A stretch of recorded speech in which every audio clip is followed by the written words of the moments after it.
Hello, everyone. Welcome back to another episode of the Open Gym Podcast. Bob, how are we doing today? Nick, we're doing great. End of the year coming up. I'm doing some traveling next week for the holiday. Nick, I think you are too. And we're going through a little recap at the end of our amazing first year, and we're going to answer some uh, viewer or listener questions today. Yeah, guys, thank you so much. I know this has been a little bit of growing pains as Bob and I have gotten a little bit more uh, the operations down for this bad boy, but we appreciate you guys listening in and always love good feedback from you guys. So continue on and help us grow this bad boy in 2024. So, yeah, we fielded a few questions from some listeners, and I want to toss them out to Bob to get his reactions. And if these answer any ideas for you, that would be fantastic. Again, if you as a listener have any questions for us to debate or talk about on the podcast, please email, message, find a way to connect with us and ask away. We are more than happy to help. So the first one comes from a client of mine. Bob does not know this individual and has no bias towards his answer, which is awesome. So this client came to me and asked if the steps per day were really a designation of health or would be beneficial in any way, or if it's just hype. And what they're asking is, the old adage of 7,000 steps a day is a great target for people to hit, maybe 10,000 steps a day. This is something we've discussed in the past, but I know their context. But before sharing that context, I want to get Bob's reaction on this. So, Bob, steps per day, is it just hype or is it actually a measure of fitness or is it beneficial in any way? I'm going to put this in probably two or three different scenarios or views. I think 7K is a good minimum for achieving a health benefit of living longer. Uh, but you also have to contextualize, what's your goal? Are you trying to lose weight? Are you trying to build muscle? Walking can't be the thing you only do. It should be something that is in addition to that you do anyway, especially if you're relatively sedentary most of your day. If you sit at a desk, uh, just get out and move a little bit in between meetings and whatnot.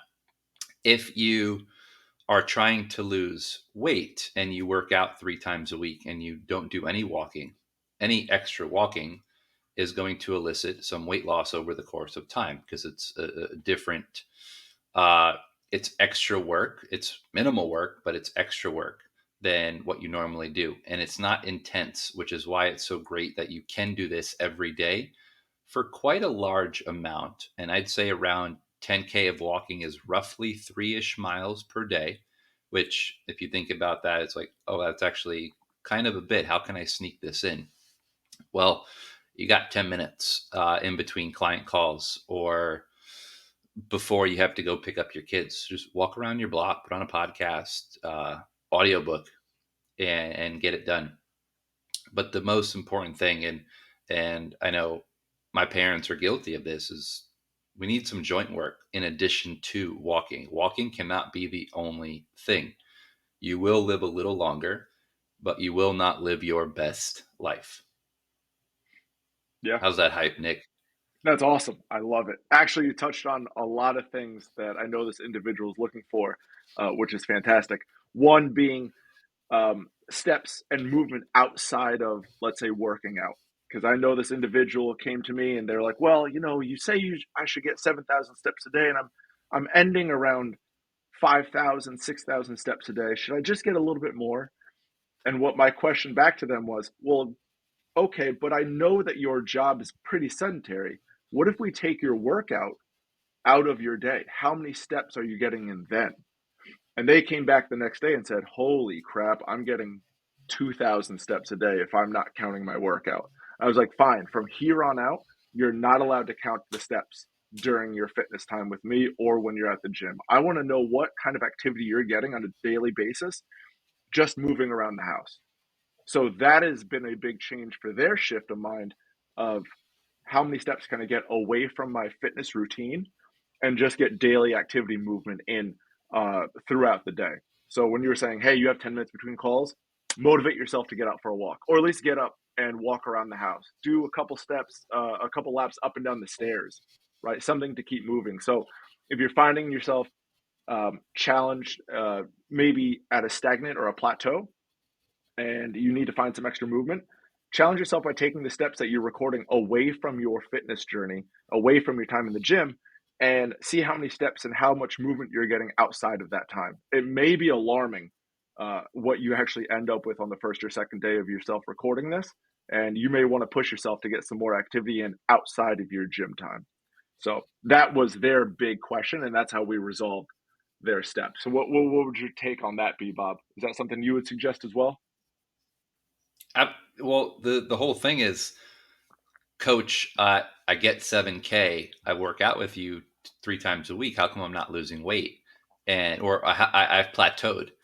And should I come in 5 days a week? Should I work out longer? It's like, we don't need to do more intense work every day, all day long. It's, I need to do extra work outside of the gym time, which you prescribed for your client. Is like, we need to do more walking outside of the gym. The gym steps don't count. This is your joint training. This is muscle contractions. Walking isn't a full range of motion for almost any part of the body. I'm trying to think about the ankle, but no. Right. Yeah. Uh, and so we need full joint activity. We need our cardio, which minimally is walking. Just go. Heart rate's going to be slightly elevated than you're resting, which is cardio. Uh, and over time, if you have more time, then we can go, all right, I'm going to go for a jog or a run, or I'm going to walk up hills or hike. And that's how you evolve the extra walking over time. But I think that prescription that you gave to your client was phenomenal. Oh, thanks, Bob. I love it. And also, just to touch on something else Bob talked about was the recoverability aspect of walking. Right, zone two cardio has been kind of deemed a magic zone. In my opinion, it's not necessarily just this magic bullet that you need to stay in. What's awesome about it is that it's repeatable and super recoverable. If I get someone who's not necessarily conditioned, I can normally get them to walk 5 days a week versus on Monday, let's sprint. Yeah, sure, it's more intense, but you're going to be zonked for the rest of the week. You're not going to be able to recover and get more fitness in throughout the week. So that's not necessarily the point right off the bat, which is why walking is such a sweet spot. You can do it repeatedly, and you can recover from it on a daily basis. So that's the magic behind that. Moving on to question number two, Babo. This individual asked me if we should follow or if they should follow any strength standards prescribed by people that they see on social media. You know, the folks that say you need to back squat your body weight, you need to deadlift maybe a body weight and a half or twice your body weight, or bench press or shoulder press a certain X amount of your body weight. Um, are these strength standards something we should apply and strive for, or is it just kind of clickbait tossed out by social media? What would be your input on that? I think what makes your life functional is step one, outside of very specific goals. I do think squatting body weight is a great uh, factor in just, I have a base of strength that allows me to do other stuff. Uh, I don't think, for example, me squatting 400 pounds doesn't make me a better hiker. It doesn't allow me to go upstairs faster or better. So there is a number that kind of hits. It's definitely not 405. It's probably not 315. I will say it's probably close to body weight for almost a lot of individuals to get a health benefit that carries over to everyday life. Being able to lunge and step are also good number metrics, whether it's half your body weight. Uh, you should be able to lunge. There are some things I follow that they are on social media, but there are of companies that I do believe in and trust wholeheartedly. And I've done this when we worked together. Active Life uh, Athletics is someone I followed, Dr. Sean, and often, they're single arm carrying, overhead carrying, what you should be able to deadlift or high pull and pull up, right? We should be able to move our body weight. We should be able to step both up and down. with our body weight, and then overloading it towards probably half our body weight if I'm moving unilaterally one leg at a time. Or I think of stairs, stepping, bending over. To most of us, not most, some of us have kids, animals. We have to bend over to take care of them at some point. Uh, Groceries, and so I don't think you need the old school standard of, oh, double body weight makes you amazing, triple body weight this makes you elite. Yeah, it probably does, but is your goal to be an elite lifter? Most of us, 99.9% of us, the answer is no. The 0.1% is Nick. uh, No, eh, uh, and so keep that in mind. Walking, being out of breath, but I do need some strength standards to help me function in life. Overhead squatting, right? Don't really need that to function in life. It's a terrible screen. Snatching, same thing. right. So there's no specific number. I'd say pressing, uh, squatting, and deadlifting around body weight. Can you do it properly? You're going to be fine, uh, and you want to maintain that, right? We do know that after 50, it's not as early as we think, but after 40 and 50, we start to lose a little bit. And if I can just maintain, I'm going to live a long but functional life so I can enjoy my retirement savings. What's the point of my retirement savings if I can't get off my couch? Because I Doesn't also matter. don't want to get off my couch. Doesn't matter. That's why you blow it on a Porsche. That's Retirement's all about. You just blow it right on a convertible when you're 35. But yeah, no, I agree. I think there's a point of diminishing returns, especially when lifting, and that's why it is important to look at your goals. And if you're working with a coach, sit down with a coach and kind of explain what you're looking to do. I know Bob, I'm sure, has folks in his gym. I work with clients that some are coming in with a lot of low hanging fruit to grab first before they start thinking about strength goals, right? We need to get you a baseline of conditioning. We need to work on your mobility and your joint strength first. Let's get a little bit of a baseline before we start pushing some of these goals.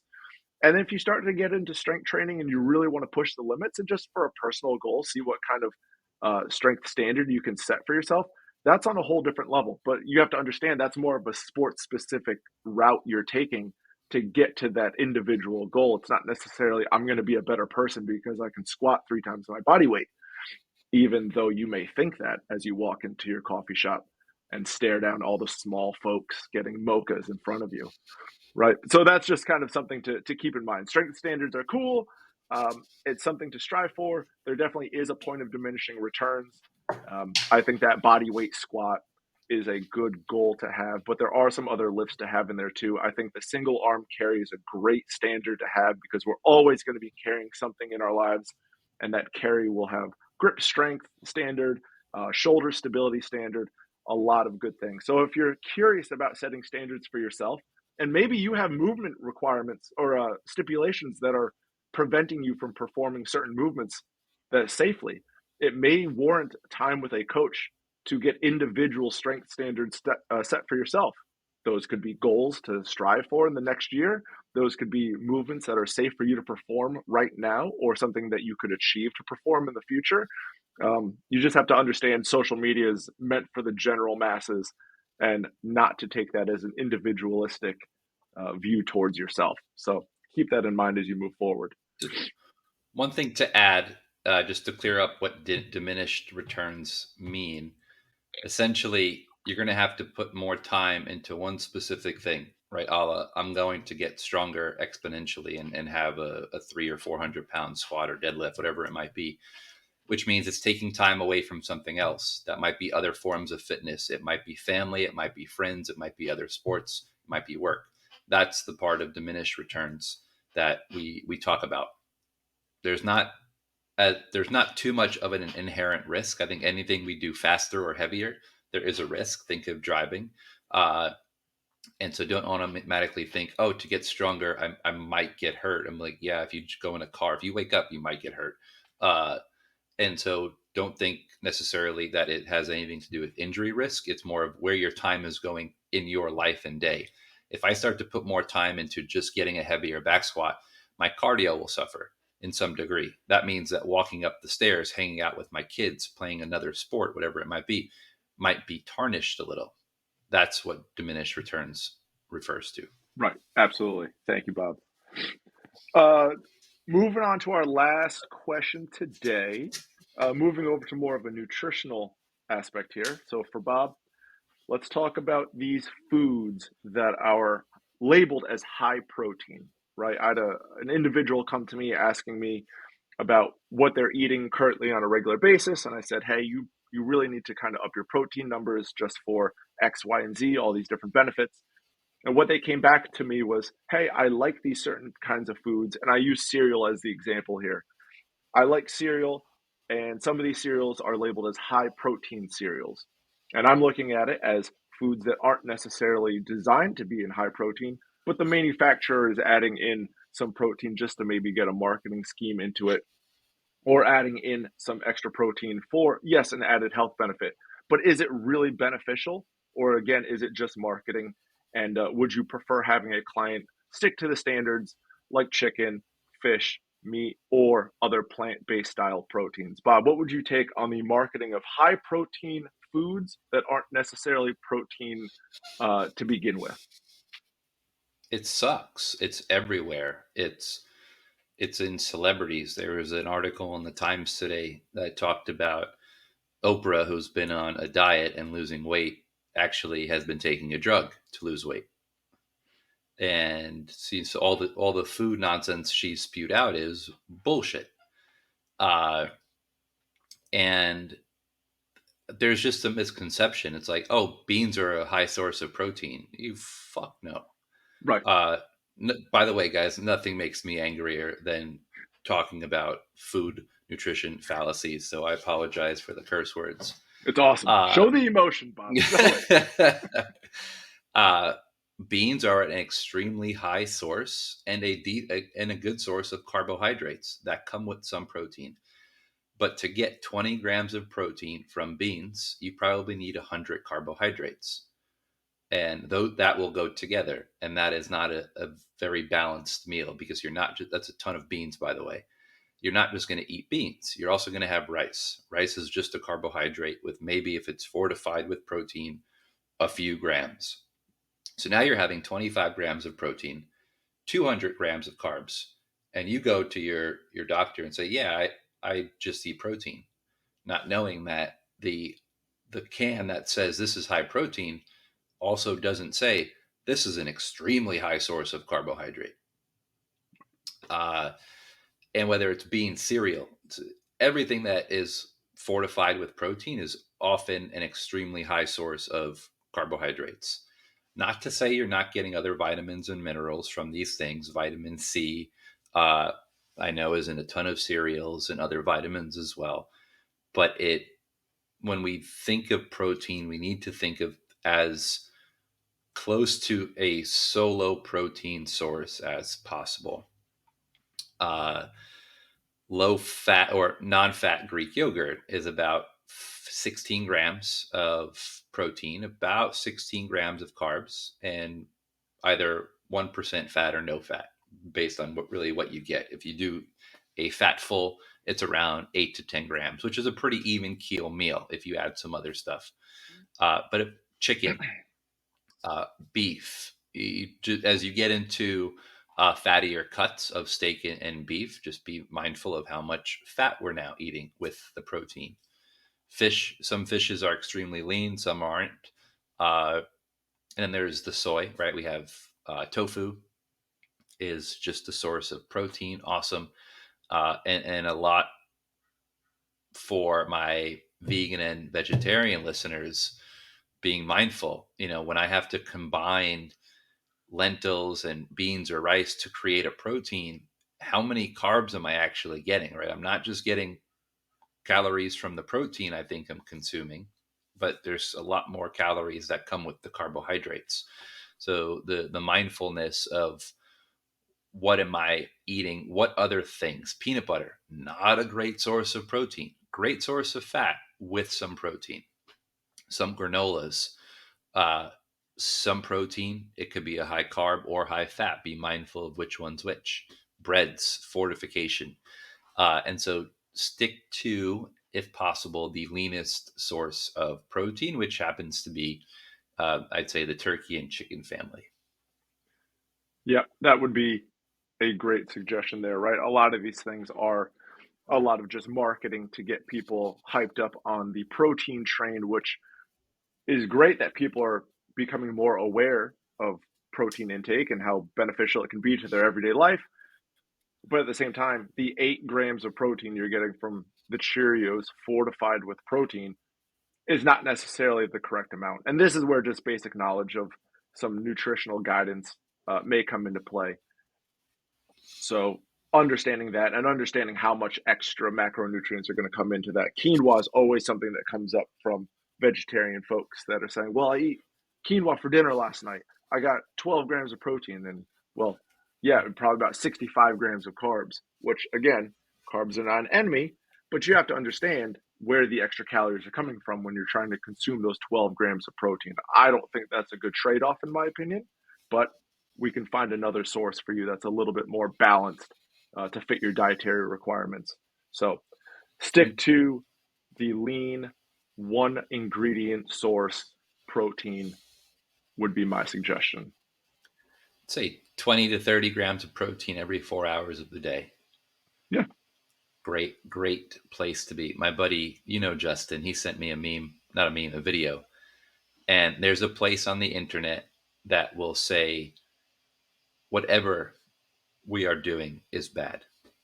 Don't drink tap water. It's bad for you. Don't have white bread. Don't have whole wheat bread. Don't have this. Don't have that. There's always someone saying there's something wrong with this. Coffee causes X. Caffeine causes Y. Water causes this. You looking straight ahead of you will lead to this. There's always someone saying something. And that's the issue with the internet and social media. There's an opinion about everything. And if you happen to just look at it, you're going to associate, oh, meat's bad for me. That John Doe said this, and he made one good point that I don't even know if it's true, but it might be true. So I'm going to follow it, and I'm never going to eat meat again. Uh, Right. and so, A, be kind to yourself. To do some fact checking. 3, eat meat. Uh, I love it, guys. Yeah, that's a big one. So, and again, if you have any questions, look at the nutrition label or ask someone with a little bit of nutrition knowledge, and they'll be able to guide you through that sticky, sticky subject of nutrition. It's always a house of horrors when you go through the grocery store and not understand what is appropriate for your grocery cart or your family or your daily intake. So, if you're going in blind, get a little bit of guidance. It'll go a long way. Good answer, Roberto. I like it. You want to give your opinion on having a podcast for the last year. What's one thing that you've enjoyed about this over the last year? Anything that comes to mind? Oh, I think we lost him.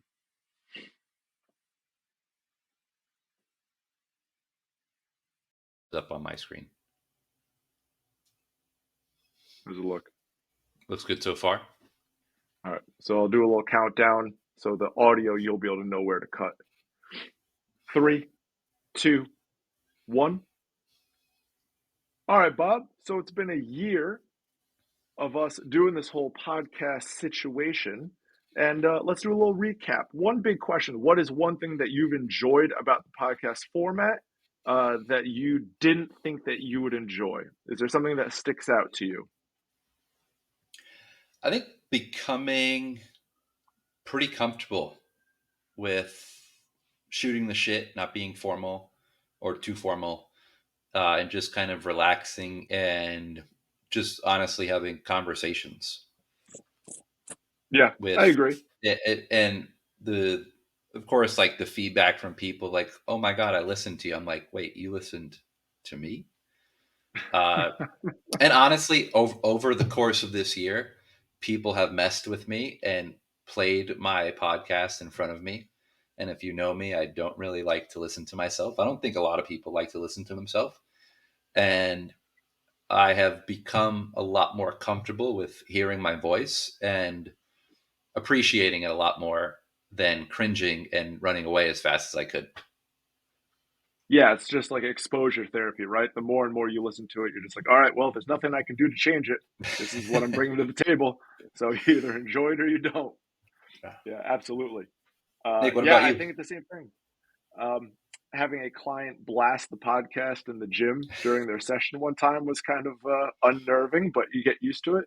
And then also seeing an individual's Spotify recap at the end of this year, maybe like 1 or 2 weeks ago from this recording, having it be their third most listened to podcast on Spotify was pretty cool. And I understand like they're probably not ripping through hours of podcasts, but just to have that throughout the year and know that people are listening to it, it's pretty entertaining. It's pretty cool. It motivates us just to bring more knowledge and more material to you guys. We understand it's not the most developed podcast in the world, but we have a small, intimate group of people that want to listen, and we want to help you guys out with our years and years and years of experience the best we can. So we appreciate your time. Yeah.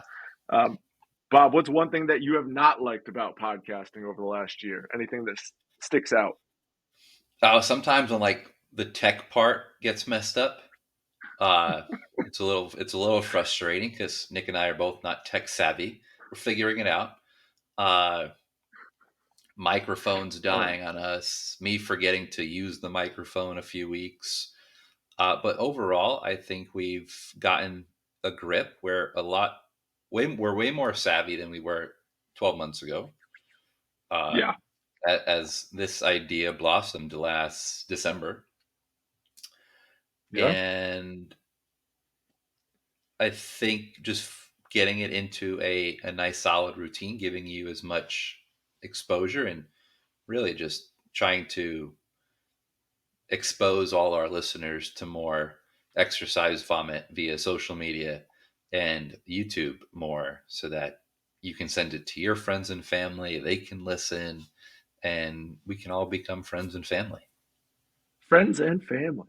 Yeah, I would definitely second the whole tech part. I'm not the most tech savvy person, nor am I the most calm person when it comes to tech stuff. So when things don't work the way I think they're supposed to work, I lose it.